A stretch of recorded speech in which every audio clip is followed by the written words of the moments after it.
ಆಕಾಶವಾಣಿ ಪ್ರದೇಶ ಸಮಾಚಾರ ಓದುತ್ತಿರುವವರು ಹರ್ಷವರ್ಧನ್ ಶೀಲ್ವಂತ್. ಮುಖ್ಯಾಂಶಗಳು: ಮಧ್ಯಪ್ರಾಚ್ಯ ದೇಶಗಳಿಗೆ ವಿಮಾನ ಸಂಚಾರ ಸ್ಥಗಿತ, ಯುದ್ಧಗ್ರಸ್ತ ರಾಷ್ಟ್ರಗಳಲ್ಲಿ ಸಿಲುಕಿರುವ ಕನ್ನಡಿಗರಿಗೆ ನೆರವಿನ ಹಸ್ತ ಮುಖ್ಯಮಂತ್ರಿ. ಅಧಿಸೂಚಿತ ಕಾಯಿಲೆಯಾಗಿ ಹಾವು ಕಡಿತ, ಸರ್ಕಾರಿ ಹಾಗೂ ಖಾಸಗಿ ಆಸ್ಪತ್ರೆಗಳಲ್ಲಿ ಉಚಿತ ಲಸಿಕೆಗೆ ವ್ಯವಸ್ಥೆ. 3 ದಿನಗಳ ಕಿಸಾನ್ ಸ್ವರಾಜ್ ಸಮ್ಮೇಳನ ಮೈಸೂರಿನಲ್ಲಿ ಇಂದು ಸಮಾರೋಪ. ಕಲಬುರಗಿಯಲ್ಲಿ ಇಂದಿನಿಂದ ಐಟಿಎಫ್ ಮಹಿಳಾ ಅಂತಾರಾಷ್ಟ್ರೀಯ ಟೆನಿಸ್ ಪಂದ್ಯಾವಳಿ. ಈಗ ವಾರ್ತೆಗಳ ವಿವರ. ಬಳ್ಳಾರಿ ಮೂಲದ 32 ಜನ ದುಬೈನಲ್ಲಿ ಸಿಲುಕಿರುವ ಬಗ್ಗೆ ಮಾಜಿ ಸಚಿವ ನಾಗೇಂದ್ರ ತಮಗೆ ಮಾಹಿತಿ ನೀಡಿದ್ದು, ಅವರ ಸುರಕ್ಷತೆಗಾಗಿ ರಾಜ್ಯ ಸರ್ಕಾರ ಕ್ರಮ ಕೈಗೊಳ್ಳುತ್ತಿದೆ ಎಂದು ಮುಖ್ಯಮಂತ್ರಿ ಸಿದ್ದರಾಮಯ್ಯ ಸಾಮಾಜಿಕ ಮಾಧ್ಯಮ ಎಕ್ಸ್ನಲ್ಲಿ ಮಾಹಿತಿ ನೀಡಿದ್ದಾರೆ. ಮಧ್ಯಪ್ರಾಚ್ಯ ದೇಶಗಳಲ್ಲಿ ವಿಮಾನ ಸಂಚಾರ ಸ್ಥಗಿತಗೊಂಡ ಕಾರಣ ನಾಡಿಗೆ ಮರಳಲು ಸಾಧ್ಯವಾಗದೆ ಯುದ್ಧಗ್ರಸ್ತ ರಾಷ್ಟ್ರಗಳಲ್ಲಿ ಸಿಲುಕಿರುವ ಭಾರತೀಯರು ನೆರವಿನ ಹಸ್ತ ತಲುಪುವ ತನಕ ಸುರಕ್ಷಿತವಾಗಿರುವಂತೆ ಅವರು ಮನವಿ ಮಾಡಿದ್ದಾರೆ. ಇಸ್ರೇಲ್ ಹಾಗೂ ಇರಾನ್ ನಡುವಿನ ಯುದ್ಧದಿಂದಾಗಿ ಇಸ್ರೇಲ್, ಯುಎಇ, ಇರಾನ್, ಖತಾರ್ ಸೇರಿದಂತೆ ಮಧ್ಯಪ್ರಾಚ್ಯ ರಾಷ್ಟ್ರಗಳಲ್ಲಿ ನೆಲೆಸಿರುವ ಕನ್ನಡಿಗರ ಸುರಕ್ಷತೆ ತಮ್ಮ ಆದ್ಯತೆ. ದಿಲ್ಲಿ ನಿವಾಸಿ ಆಯುಕ್ತರ ಜೊತೆ ಸಮಾಲೋಚಿಸಿದ್ದಾಗಿ ಮುಖ್ಯಮಂತ್ರಿ ಹೇಳಿದ್ದಾರೆ. ರಾಜ್ಯ ಆರೋಗ್ಯ ಮತ್ತು ಕುಟುಂಬ ಕಲ್ಯಾಣ ಇಲಾಖೆ ಹಾವು ಕಡಿತ ತಡೆಗಟ್ಟುವಿಕೆ ಮತ್ತು ನಿಯಂತ್ರಣದ ರಾಜ್ಯ ಕ್ರಿಯಾ ಯೋಜನೆ ಹಾಗೂ ರೇಬಿಸ್ ಮುಕ್ತ ಕರ್ನಾಟಕಕ್ಕಾಗಿ ರಾಜ್ಯ ಕ್ರಿಯಾ ಯೋಜನೆಯನ್ನು ಆರೋಗ್ಯ ಖಾತೆ ಸಚಿವ ದಿನೇಶ್ ಗುಂಡೂರಾವ್ ಬಿಡುಗಡೆ ಮಾಡಿದರು. ದೇಶದಲ್ಲೇ ಮೊದಲ ಬಾರಿಗೆ ಕರ್ನಾಟಕ ಸರ್ಕಾರ ಹಾವು ಕಡಿತ ಮತ್ತು ಅದರಿಂದ ಸಂಭವಿಸಬಹುದಾದ ಸಾವುಗಳನ್ನು ಅಧಿಸೂಚಿತ ಕಾಯಿಲೆಯೆಂದು ಘೋಷಿಸಿದೆ. 2030ರ ವೇಳೆಗೆ ಹಾವು ಕಡಿತದಿಂದ ಸಂಭವಿಸುವ ಸಾವು ಮತ್ತು ಅಂಗವೈಕಲ್ಯಗಳನ್ನು ಅರ್ಧದಷ್ಟು ಕಡಿಮೆ ಮಾಡುವುದು ರಾಜ್ಯ ಸರ್ಕಾರದ ಗುರಿಯಾಗಿದೆ. ಸಚಿವ ದಿನೇಶ್ ಗುಂಡೂರಾವ್ ಮಾತನಾಡಿ, ರಾಜ್ಯದ ಎಲ್ಲ ತಾಲೂಕು ಮತ್ತು ಜಿಲ್ಲಾ ಆಸ್ಪತ್ರೆಗಳನ್ನು ಹಾವು ಕಡಿತದ ಚಿಕಿತ್ಸಾ ಕೇಂದ್ರಗಳಾಗಿ ಗುರುತಿಸಲಾಗಿದೆ. ಉಚಿತ ಚಿಕಿತ್ಸೆ ಮತ್ತು ಪೂರಕ ಆಂಟಿ ಸ್ನೇಕ್ ವೆನಮ್ ಲಭ್ಯತೆಯನ್ನು ಖಚಿತಪಡಿಸಲಾಗಿದೆ. ಒಂದೇ ಆರೋಗ್ಯ ತತ್ವದಡಿ 2030ರ ವೇಳೆಗೆ ರೇಬಿಸ್ ಮುಕ್ತ ಕರ್ನಾಟಕ ನಿರ್ಮಿಸುವ ಬದ್ಧತೆಯಿಂದ ರಾಜ್ಯದ ಎಲ್ಲ ಸರ್ಕಾರಿ ಆರೋಗ್ಯ ಕೇಂದ್ರಗಳಲ್ಲಿ ರೇಬಿಸ್ ವಿರೋಧಿ ಲಸಿಕೆ ಎಆರ್ವಿ ಮತ್ತು ಇಮ್ಯುನೋಗ್ಲಾಬ್ಯುಲಿನ್ ಆರ್ಐಜಿಯನ್ನು ಉಚಿತವಾಗಿ ನೀಡಲಾಗುತ್ತಿದೆ ಎಂದು ತಿಳಿಸಿದರು. ಬೆಂಗಳೂರು ಸೇರಿದಂತೆ ರಾಜ್ಯದ 11 ಪ್ರಮುಖ ನಗರಗಳಲ್ಲಿ ರೇಬಿಸ್ ಮುಕ್ತ ನಗರ ಅಭಿಯಾನವನ್ನು ಜಾರಿಗೆ ತರಲಾಗುತ್ತಿದೆ. ಖಾಸಗಿ ಆಸ್ಪತ್ರೆಗಳು ಸಹ ಕಡ್ಡಾಯವಾಗಿ ಲಸಿಕೆಗಳ ದಾಸ್ತಾನು ಹೊಂದಿರಬೇಕು ಮತ್ತು ತುರ್ತು ಸಂದರ್ಭದಲ್ಲಿ ಚಿಕಿತ್ಸೆ ನೀಡಬೇಕು ಎಂದು ಸೂಚಿಸಲಾಗಿದೆ. ದಕ್ಷಿಣ ಭಾರತದ ಕಿಸಾನ್ ಸ್ವರಾಜ್ 3 ದಿನಗಳ ಸಮ್ಮೇಳನ ಮೈಸೂರಿನ ಕರ್ನಾಟಕ ಮುಕ್ತ ವಿಶ್ವವಿದ್ಯಾಲಯದ ಮುಕ್ತ ಗಂಗೋತ್ರಿ ಆವರಣದಲ್ಲಿ ಇಂದು ಸಮಾರೋಪಗೊಳ್ಳಲಿದೆ. ದಕ್ಷಿಣ ಭಾರತದ 11 ರಾಜ್ಯಗಳಿಂದ ಸಾವಯವ ಕೃಷಿಕರು ಪಾಲ್ಗೊಂಡಿದ್ದು 37 ಸಾವಯವ ಉತ್ಪನ್ನಗಳ ಮಳಿಗೆಗಳು ಆಕರ್ಷಕವಾಗಿವೆ.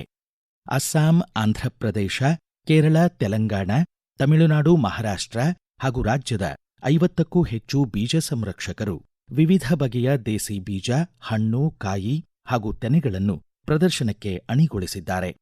ಕಿಸಾನ್ ಸ್ವರಾಜ್ ಸಮ್ಮೇಳನದ 2ನೇ ದಿನ ನಡೆದ ಗೋಷ್ಠಿಗಳ ಬಗ್ಗೆ ಪ್ರದೇಶ ಸಮಾಚಾರಕ್ಕಾಗಿ ಮಾಹಿತಿ ನೀಡಿದ್ದಾರೆ ಸಂಘಟಕ ಮೈಸೂರಿನ ಜಿ. ಕೃಷ್ಣಪ್ರಸಾದ್.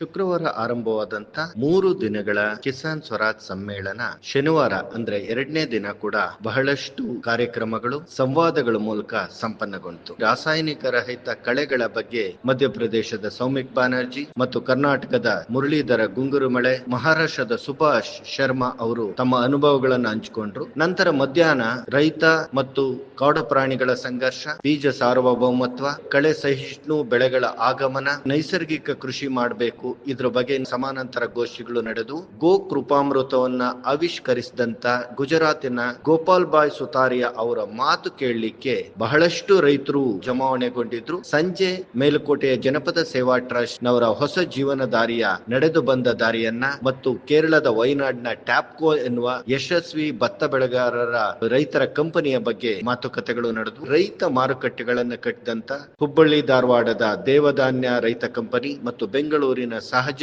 ಆರ್ಗ್ಯಾನಿಕ್ಸ್ ಮತ್ತು ಆಂಧ್ರ ಪ್ರದೇಶದ ತಿಂಬಕ್ಟು ಕಲೆಕ್ಟಿವ್ ತಮ್ಮ ಅನುಭವಗಳನ್ನ ಹಂಚಿಕೊಂಡ್ರು. ಪುಂದೂರಿನ ದೇಸಿ ಹತ್ತಿಯಿಂದ ನೂಲು ತೆಗೆಯುವಂತ ಒಂದು ಪ್ರಾತ್ಯಕ್ಷಿಕೆಗಳು ಕೂಡ ನಡೀತಾ ಇತ್ತು. ಈಗ ಪ್ರಕಟಣೆ, ನಂತರ ಪ್ರದೇಶ ಸಮಾಚಾರ ಮುಂದುವರಿಯುವುದು.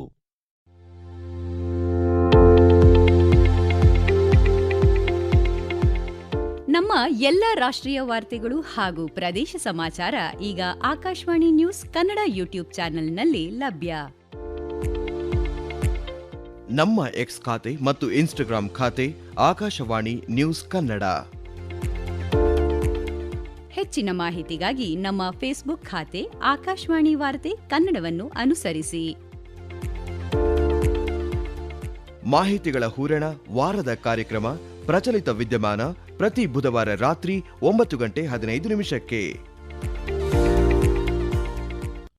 ಪ್ರದೇಶ ಸಮಾಚಾರ ಕೇಳುತ್ತಿದ್ದೀರಿ. ವಿಜ್ಞಾನ ಕ್ಷೇತ್ರದಲ್ಲಿ ಮಹಿಳೆಯರು ವಿಕಸಿತ ಭಾರತದ ವೇಗವರ್ಧಕರು ಎಂಬ ಧ್ಯೇಯದೊಂದಿಗೆ ನಾಡಿನಾದ್ಯಂತ ರಾಷ್ಟ್ರೀಯ ವಿಜ್ಞಾನ ದಿನ ಆಚರಿಸಲಾಯಿತು.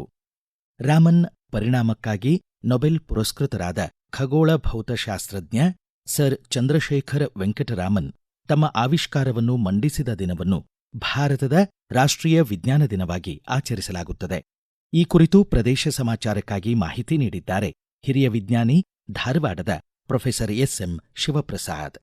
ವೈಜ್ಞಾನಿಕ ವಿಚಾರಣೆ ಮತ್ತು ಆವಿಷ್ಕಾರದ ಮನೋಭಾವವನ್ನು ನಾವು ಇಂದು ಸಂಭ್ರಮಿಸುತ್ತಿದ್ದೇವೆ. ಭಾರತೀಯ ಭೌತವಿಜ್ಞಾನಿ ಸರ್ ಸಿ.ವಿ. ರಾಮನ್ ಅವರು ಜಗತ್ತನ್ನೇ ಬೆರಗುಗೊಳಿಸಿದ ಆವಿಷ್ಕಾರವನ್ನು ಮಾಡಿದರು. ಅದೇ ರಾಮನ್ ಎಫೆಕ್ಟ್, ರಾಮನ್ ಪರಿಣಾಮ. ಕಂಪಿಸುವ ಅಣುಗಳಿಗೆ ಅಪ್ಪಳಿಸುವ ಕೆಲವು ಫೋಟಾನ್ಗಳು ಶಕ್ತಿಗಳನ್ನು ಪಡೆಯುತ್ತವೆ ಹಾಗೂ ಕಳೆದುಕೊಳ್ಳುತ್ತವೆ. ಈ ಇನ್ಎಲಾಸ್ಟಿಕ್ ಸ್ಕ್ಯಾಟರಿಂಗ್ ರಾಮನ್ ಪರಿಣಾಮ ಎಂದು ಕರೆಯಲಾಗುತ್ತದೆ. ಈ ಸಾಧನೆಗೆ ಸಿ.ವಿ. ರಾಮನ್ ಅವರಿಗೆ 1930ರಲ್ಲಿ ಭೌತಶಾಸ್ತ್ರದ ನೊಬೆಲ್ ಪ್ರಶಸ್ತಿಯೂ ಲಭಿಸಿತು. ವಿಜ್ಞಾನ ದಿನವು ರಾಮನ್ ಅವರ ಪ್ರವರ್ತಕ ಕೆಲಸಕ್ಕೆ ಸಲ್ಲಿಸುವ ಗೌರವ ಮತ್ತು ಕುತೂಹಲದ ಶಕ್ತಿಯನ್ನು ನೆನಪಿಸುವ ದಿನವಾಗಿದೆ. ವಿಜ್ಞಾನ ಎಂಬುದು ಕೇವಲ ಒಂದು ವಿಷಯವಲ್ಲ, ಅದು ಯೋಚಿಸುವ ಕ್ರಮ, ಪ್ರಶ್ನಿಸುವ, ಅನ್ವೇಷಿಸುವ ಮತ್ತು ಹೊಸತನವನ್ನು ಕಂಡುಕೊಳ್ಳುವ ಒಂದು ಮನಸ್ಥಿತಿ. ನ್ಯೂಟನ್ನಿಂದ ಐನ್ಸ್ಟೈನ್ ರವರೆಗೆ, ಗೆಲಿಲಿಯೋರಿಂದ CNR ರವರವರೆಗೆ ಈ ಮಹಾನ್ ವಿಜ್ಞಾನಿಗಳು ನಮಗೆ ತೋರಿಸಿಕೊಟ್ಟಿರುವುದು ಒಂದೇ: ಉತ್ಸಾಹ, ಕುತೂಹಲ ಮತ್ತು ಕಲ್ಪನಾ ಶಕ್ತಿಯಿಂದ ಬ್ರಹ್ಮಾಂಡದ ರಹಸ್ಯಗಳನ್ನು